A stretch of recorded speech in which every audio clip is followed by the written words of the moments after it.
আওয়ামী ফ্যাসিস্টদের বিরুদ্ধে আমরা আন্দোলন সংগ্রাম করেছি। আমাদের হাজার হাজার নেতাকর্মী গুম হয়েছে, খুন হয়েছে, অজস্র মামলা, লক্ষ লক্ষ নেতাকর্মী মামলার শিকার হয়েছে। আমরা কখনো রাজপথ থেকে হারিয়ে বা পালিয়ে যাইনি।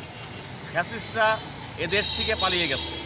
আমরা বাংলাদেশের জনগণকে বোঝাতে চাই এবং যশোরবাসীকে বোঝাতে চাই, বিগত 18-19 বছর ফ্যাসিস্টরা যে ধরনের নির্যাতন এই যশোরবাসীর উপরে এবং বিভিন্ন শ্রেণী পেশার মানুষের উপরে করেছে, সেটাকে আশ্বস্ত করতে চাই যে আগামী যদি দেশের মানুষ এবং যশোরবাসী একদম স্বইচ্ছায় এবং স্বপ্রণোদিত হয়ে তারা যদি তাদের ভোটাধিকার প্রয়োগ করতে পারে, ইনশাল্লাহ ধানের শীষ বিজয় হবে। এবং বাংলাদেশের মানুষ যদি ভোট দিয়ে বিএনপিকে দাসত্ব বা সেবা করার সুযোগ দেয়, আগামীতে যে আগে যে ধরনের অত্যাচার অনিয়ম হয়েছে, ভবিষ্যতে কোনো ধরনের সেই সুযোগ কাউকে দেওয়া হবে না ইনশাল্লাহ।